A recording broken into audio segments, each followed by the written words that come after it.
Farge Alexandre Riffet, bonjour à vous. Bonjour. Et merci d'avoir accepté notre invitation.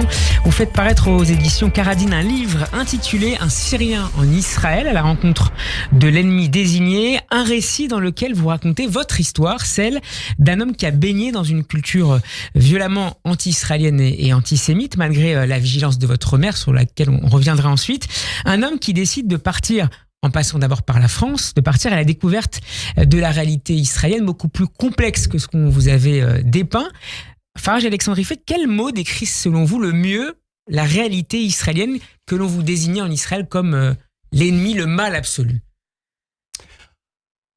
Après avoir été en Israël, je désignerais le mot résilience. Résilience et amour à la vie, d'une certaine manière, et je dirais même la compassion envers leurs propres ennemis. En Israël, j'ai rencontré des Israéliens avant le 7 octobre et après le 7 octobre. Des Israéliens qui me disaient « On aimerait bien aider les Palestiniens. On ne sait pas comment, mais on aimerait bien que leurs enfants aient la même vie que nos enfants. » Moi, en presque 60 ans de vie, de Syriens et d'Arabes, j'ai jamais entendu quelqu'un de ma culture arabo-musulmane dire « On aimerait bien aider les Israéliens. On aimerait bien qu'ils vivent en sécurité. » Voilà. Alors, en vous lisant, j'ai pensé au dernier tome de la saga autobiographique de Riyad Sattouf, l'Arabe du futur. Elle s'intitule « Moi, Fadi, le frère volé » et rapporte notamment la culture justement profondément antisémite de cette série des années 80-90, même si vous parlez notamment aussi de la décennie 70, à laquelle Riyad Sattouf, lui, avait échappé en rejoignant la France. Est-ce que vous aviez lu cette BD? Est-ce qu'elle racontait aussi quelque chose de votre enfance et adolescence syrienne? J'ai lu les premiers épisodes, les premiers tomes, ouais. J'ai pas vu les derniers.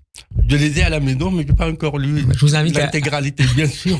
Allez consulter. La première rencontre que vous faites avec Israël et les Israéliens se fait dans le ciel syrien. Vous êtes un enfant, oui, un écolier quand éclate la guerre de Kippour en 1973.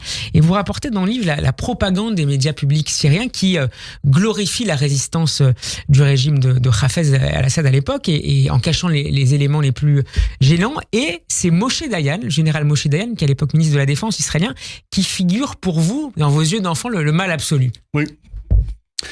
C'est le mal absolu parce que matin et midi et soir, on nous parle de cet ennemi sioniste. On ne prononce pas forcément le mot juif à l'époque, on prononce uniquement l'ennemi sioniste, l'entité de l'ennemi sioniste. Et pour moi, je suis d'ailleurs le Born, on l'appelait le Born, représentait ce mal absolu. Une sorte de pirate, une sorte de pirate. Une sorte de pirate, exactement. De la même manière, le Grèce, entre guillemets, avec tout l'amour maintenant que j'ai pour Golda Meir, aussi on la voyait, ce monstre qui nous faisait peur à nous les enfants, mais aussi qui faisait référence à cet ennemi sioniste qui est monstrueux, qui est l'incarnation du mal absolu. Avec la reprise de stéréotypes anti-juifs assez classiques. Vous rapportez notamment dans une série où on voit un soldat israélien qui se fait passer pour un soldat syrien blessé, avec des stéréotypes très très classiques qu'on retrouve dans la propagande anti-juive.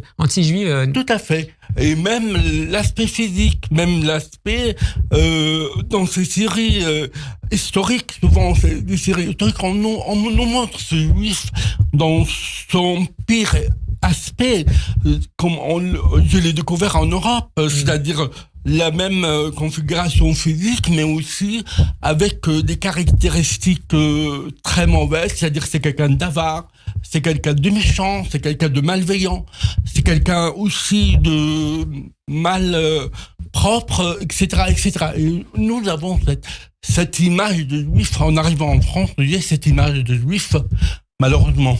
Votre père était sunnite, votre mère alaouite, tous les deux étaient communistes et c'est un détail important. Vous avez perdu votre papa très jeune et votre mère a toujours tenu le rôle de pare-feu, d'abri contre l'antisémitisme virulent qui vous entourait, notamment du côté de votre oncle, un de vos oncles. Ça a été essentiel sur le long terme dans votre construction intellectuelle et votre rapport ultérieur à Israël et aux Juifs, le rôle qu'a joué votre maman.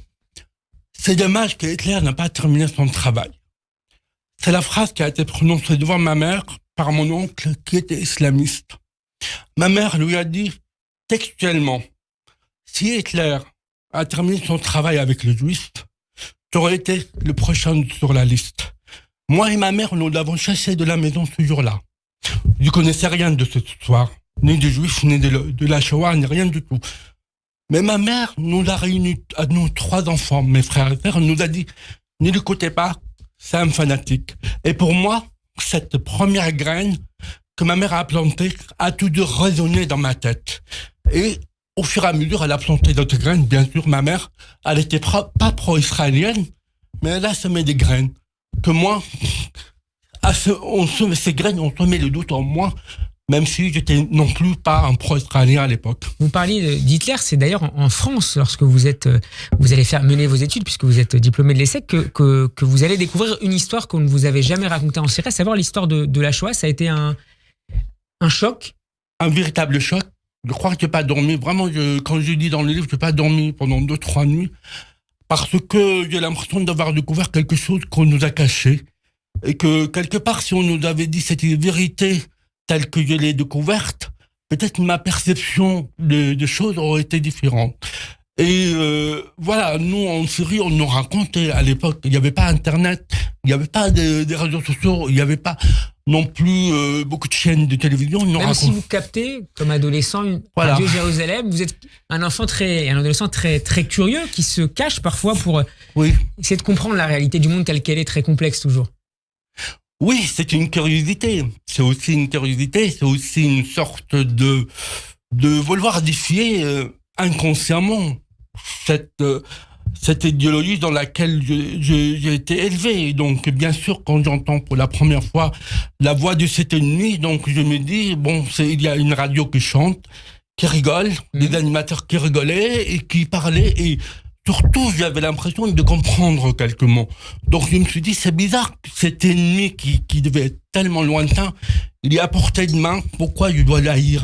Avant de découvrir un peu plus tard Israël, donc vous allez étudier en France, vous allez travailler en France, et vous avez été, ça revient plusieurs fois dans le livre, cet épisode-là, stupéfait, très choqué par ce que va vous dire une productrice française, par ailleurs de religion juive. Elle vous dira que les Syriens sont très antisémites. Alors ça vous choque tout de suite, même si vous allez comprendre que cette productrice connaît bien la société syrienne. Oui. Ça a été le point de départ d'un travail que j'ai fait sur moi. Parce que ça faisait longtemps que j'étais déjà en France. Je pensais avoir fait un cheminement, je pensais avoir dépassé certains clichés. Et cette phrase m'a beaucoup blessé, m'a beaucoup choqué. Comment je peux être un antisémite ? Et donc j'ai été obligé de revoir les archives de mon passé. C'est ça qui a provoqué l'écriture de ce livre. Et de me dire finalement, elle n'a pas tort. Parce que finalement, nous, même en France, j'ai persisté à dire je suis contre la politique israélienne, mais je suis pas antisémite. Mais au fur et à mesure, en écrivant ce livre, en enregistrant les archives, en retravaillant sur les archives, j'ai vu qu'il n'y a pas de différence. Quand on est vraiment anti-israélien, on rejoint l'antisémitisme très facilement. Vous détaillez par le menu votre expérience sensible avec Israël, sa culture, ses habitants, depuis donc cette réservation d'un billet, puis l'arrivée à l'aéroport, ses restaurants, les séries aussi. On parlait d'une série syrienne tout à l'heure. Il y a aussi un chapitre sur la série Shtisel qui vous fait penser par ses personnages parfois à la réalité syrienne, mais avec des différences malgré tout très notables, notamment dans le rapport aux femmes. Qu'est-ce qui vous a le plus surpris sur place en Israël ? Qu'est-ce qui m'a surpris sur place, c'est encore une fois, c'est cette résilience, cet amour à la vie, et que malgré tout, cette société est très diversifiée. Qui m'a choqué aussi, moi, je venais avec cette image d'un ennemi sioniste, j'allais voir des chars partout, des militaires partout. J'ai vu aussi une société multiculturelle. Il y a des Arabes, Israéliens, il y a des Juifs, il y a des Druzes, il y a des chrétiens. Et vous avouez d'ailleurs avec beaucoup d'honnêteté, au milieu du livre, avoir pris conscience sur place que vous ne connaissiez finalement pas tant bien que ça la société et l'histoire de l'État d'Israël. Ah ben bien sûr, je ne connaissais pas. Et même malgré toutes les lectures que j'ai faites, je pense que je m'interdisais aussi. Ou alors ça ne m'intéressait pas beaucoup. Ou alors il n'y avait pas le temps, vous savez. Et ce voyage aussi a été l'occasion pour moi de redécouvrir cette histoire que j'ignorais, ou j'ignorais en tout cas des parties de cette histoire. pour terminer, vous suivez, j'imagine, de très près la normalisation en cours entre plusieurs États occidentaux, notamment les États-Unis et la Syrie du président Ahmed al-Shara. Est-ce que cette normalisation en cours vous semble passer par perte et profit la question de l'antisémitisme structurel du régime, alors de celui d'Assad jusque-là et peut-être de celui qui est en train de se développer depuis quelques mois en Syrie? Oui, alors moi, depuis le premier jour, j'ai dit, je veux pas pleurer le régime d'Assad qui est tombé, je ne veux pas applaudir un islamiste au passé djihadiste. Toute l'Europe, les chancelleries européennes ont dépêché leurs émissaires pour dire que ce monsieur al-Shara est un modéré. On lui a promis beaucoup de milliards de dollars sans condition. Or, j'observe effectivement, moi-même, je me suis interrogé dans mes doutes. Je me suis dit, peut-être il faut lui donner cette chance. Peut-être il a changé d'habit de djihadiste. Il est maintenant en costard. Il faudra qu'il taille davantage sa barbe. Et puis surtout, Trump, au lieu de, comme il a fait le président Macron, de attiser cette haine contre Israël, parce que dans la conférence de presse avec Macron, le président lui a dit à critiquer Israël, alors que le président Trump lui a dit, je vais lever les sanctions contre la Syrie, mais vous allez faire la paix avec Israël. Vous voyez la différence de l'approche? On le pousse, on leur donne à aller vers la paix. Alors si demain, un djihadiste islamiste change de vêtements et va vers la paix, moi, de la place qui est la mienne, je pourrais qu'applaudir. Juste, je dirais, je suis content de m'être trompé. Aujourd'hui, j'ai des doutes, mais j'applaudis ce genre de geste. J'espère qu'un jour, vraiment, il y aura la paix. Mais encore une fois, il faudra qu'il aille vers une Syrie beaucoup plus pluraliste, pour une Syrie laïque, et qu'il juge les responsables des massacres des Alaouites et des Druzes. Il ne faut pas l'oublier, il ne faut pas faire toute la paix sur la réelle politique.